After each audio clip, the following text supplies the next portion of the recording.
Dan akhirnya si utusannya itu ngebunuh Decima tuh di dalam perjalanan itu dengan senjata tajam. Pertama tuh dipukul dulu ininya kepalanya Decima sampai digorok.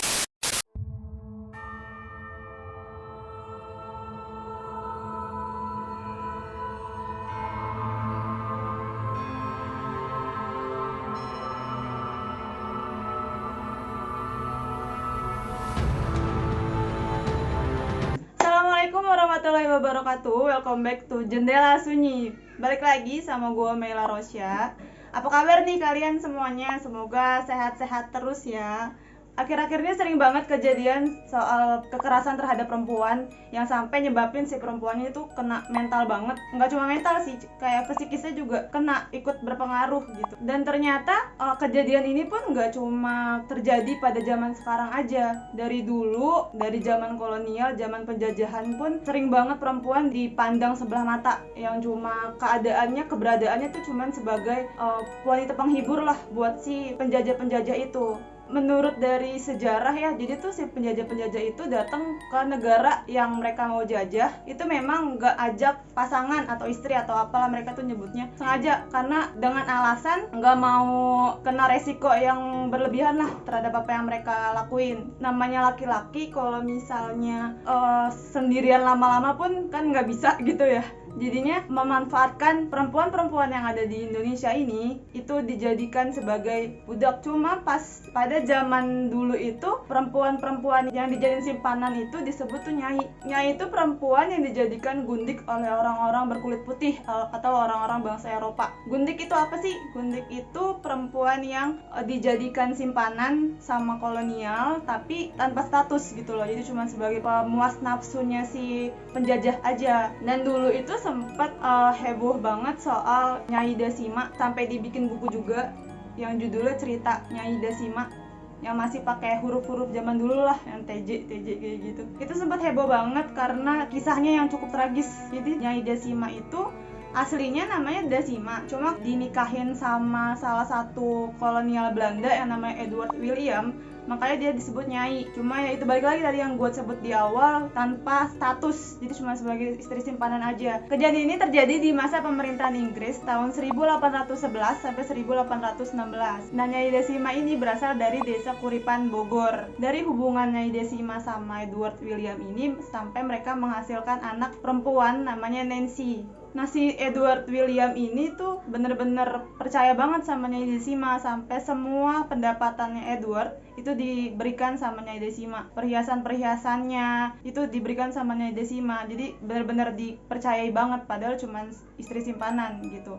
Emang tuh si Nyai Decima pada masa itu cantik banget parasnya, terus bodinya juga bagus. Jadi orang-orang sekitarnya pun bener-bener tertarik sama si Nyai Decimanya ini, termasuk orang-orang pribumi. Seiring berjalannya waktu, ada seorang pribumi yang suka atau tertarik sama si Decima ini. Namanya Samiun, seorang tadah barang curian, jadi kayak bosnya gitulah. Berbagai cara dia lakuin biar si Nyai Decima ini suka nih sama dia. Sampai si Samiun ini menyuruh utusannya namanya Mbah Buyung buat menasehati atau mempengaruhi si Nyai Decima inilah biar Nyai Decima ini mau meninggalkan si kolonial itu, si Edward William. Mereka diskusi nih gimana caranya buat menarik perhatiannya kan. Sampai akhirnya si Samiun menyuruh utusannya yang namanya Mbah Buyung buat menghasut Decima. Caranya dengan menyuruh Mbah Buyung ini buat bekerja untuk melamar kerjaan di rumahnya Edward William, yang mana kan pasti ada Nyai Decimanya kan. Singkat cerita, akhirnya Mbah Buyung melamar di sana sampai akhirnya diterima, dijadiin pelayan di sana. Selama pekerjaannya itu si Mbah Buyung punya misi kan, yang udah didiskusiin nih, udah bekerja sama lah sama si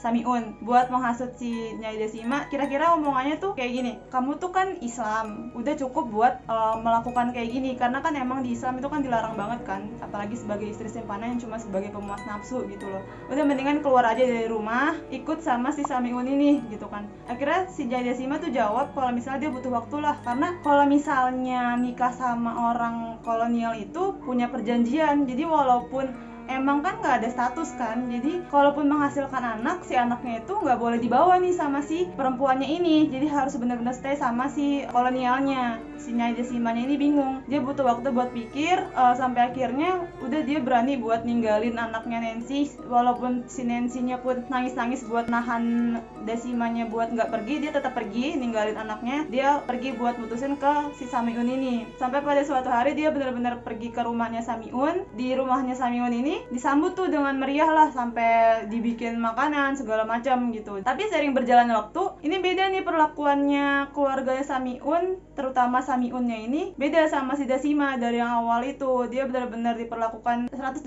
derajat dari sebelum dia sama Edward William yang benar-benar jadi kayak ratu. Ini benar-benar jadi sekarang kayak pembantu, cuman beresin rumah, dijadiin babu lah bahasa kasarnya kayak gitu. Si Samiunnya ini kan emang punya istri, jadi si Dasimanya ini sebagai istri kedua. Jadi benar-benar semuanya di rumah Samiunnya ini nggak ada yang memperlakukan Dasima dengan baik. Sampai akhirnya mereka ribut besar, Dasimanya sampai keceplosan dia pengen pergi dari rumah. Nah, Samiunnya ini ngejawab kalau misalnya emang Dasimanya pengen pergi, dia harus ninggalin semua hartanya buat Samiun. Dasima denger itu kan kesel kan jadinya kan, sampai dia minta buat diceraikan sama si Samiunnya ini. Dia akhirnya pulang balik pun ke Bogor, ke Huripan. Walaupun Samiunnya udah minta maaf, Dasimanya udah males lah karena udah tahu niatnya kayak gitu. Karena si Samiunnya kesel sama Dasima, dia punya rencana. Nah, salah satunya ini buat nyuruh si Dasimanya lagi buat membunuh si Dasima dengan cara pergi ke kampung halamannya Dasima buat ngajak Dasima nonton hikayat. Dasimanya ini nggak ada curiga apapun, dia ikut-ikut aja gitu buat nonton.